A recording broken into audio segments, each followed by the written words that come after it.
A Moonlight Fable by H.G. Wells. There was once a little man whose mother made him a beautiful suit of clothes.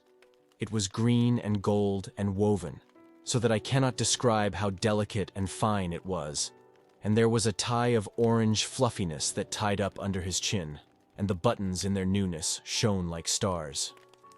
He was proud and pleased by his suit beyond measure, and stood before the long looking-glass when first he put it on, so astonished and delighted with it that he could hardly turn himself away. He wanted to wear it everywhere and show it to all sorts of people. He thought over all the places he had ever visited and all the scenes he had ever heard described, and tried to imagine what the feel of it would be if he were to go now to those scenes and places wearing his shining suit. And he wanted to go out forthwith into the long grass and the hot sunshine of the meadow wearing it, just to wear it. But his mother told him, no. She told him he must take great care of his suit, for never would he have another nearly so fine. He must save it and only wear it on rare and great occasions. It was his wedding suit, she said, and she took his buttons and twisted them up with tissue paper for fear their bright newness should be tarnished. And she tacked little guards over the cuffs and elbows and wherever the suit was most likely to come to harm. He hated and resisted these things, but what could he do? And at last, her warnings and persuasions had effect, and he consented to take off his beautiful suit and fold it into its proper creases and put it away. It was almost as though he gave it up again, but he was always thinking of wearing it and of the supreme occasion when someday it might be worn without the guards, without the tissue paper on the buttons, utterly and delightfully, never caring, beautiful beyond measure. One night when he was dreaming of it, after his habit, he dreamed he took the tissue paper from one of the buttons and found its brightness a little faded, and that distressed him mightily in his dream. He polished the poor faded button and polished it, and if anything, it grew duller. He woke up and lay awake a-thinking of the brightness, a little dulled and wondering how he would feel if perhaps when the great occasion, whatever it might be, should arrive, one button should chance to be ever so little short of its first glittering freshness. And for days and days that thought remained with him, distressingly. And when next his mother let him wear his suit, he was tempted and nearly gave way to the temptation just to fumble off one little bit of tissue paper, and see if indeed the buttons were keeping as bright as ever. He went trimly along on his way to church, full of this wild desire, for you must know his mother did, with repeated and careful warnings. Let him wear his suit at times, on Sundays for example, to and fro from church, when there was no threatening of rain, no dust, nor anything to injure it, with its buttons covered and its protections tacked upon it and a sunshade in his hand to shadow it if there seemed too strong a sunlight for its colors. And always, after such occasions, he brushed it over and folded it exquisitely as she had taught him and put it away again. Now all these restrictions his mother set to the wearing of his suit. He obeyed, always he obeyed them, until one strange night he woke up and saw the moonlight shining outside his window.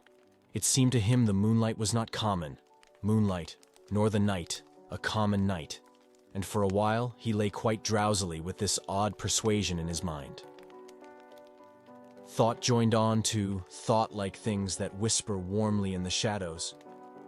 Then he sat up in his little bed suddenly, very alert, with his heart beating very fast and a quiver in his body from top to toe. He had made up his mind.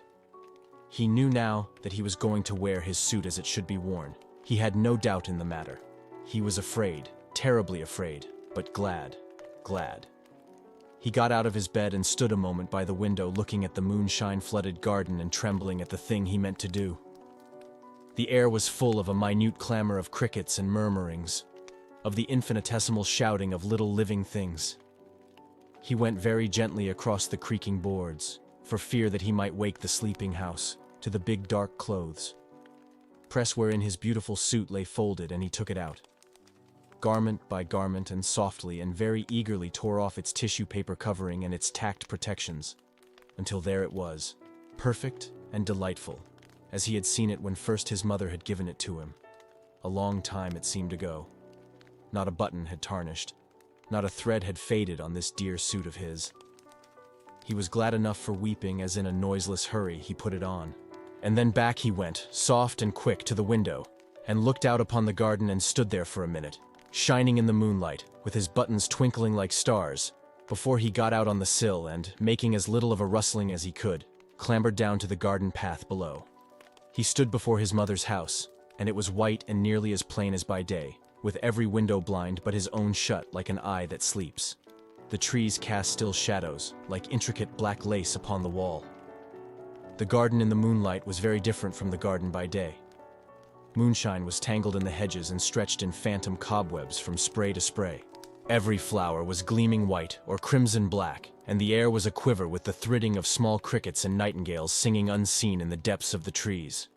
There was no darkness in the world, but only warm, mysterious shadows, and all the leaves and spikes were edged and lined with iridescent jewels of dew. The night was warmer than any night had ever been.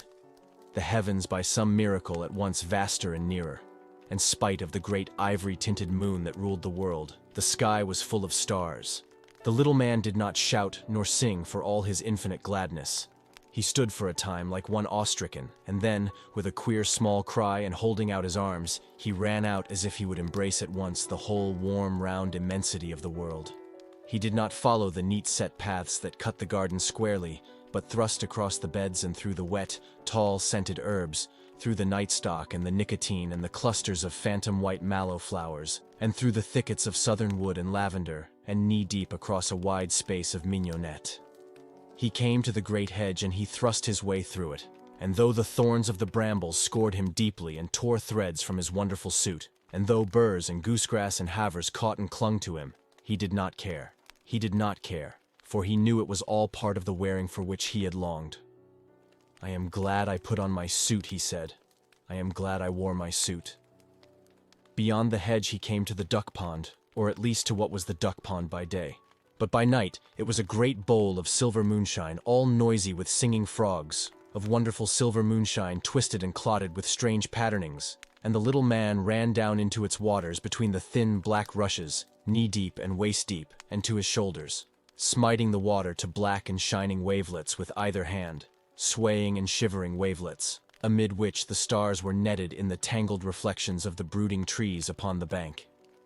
He waded until he swam, and so he crossed the pond and came out upon the other side, trailing, as it seemed to him, not duckweed, but very silver in long, clinging, dripping masses. And up he went through the transfigured tangles of the willow herb and the uncut seeding grass of the farther bank. And so he came glad and breathless into the high road. "I am glad," he said, beyond measure, "that I had clothes that fitted this occasion." The high road ran straight as an arrow flies, straight into the deep blue pit of sky beneath the moon, a white and shining road between the singing nightingales. And along it he went, running now and leaping, and now walking and rejoicing, in the clothes his mother had made for him with tireless, loving hands.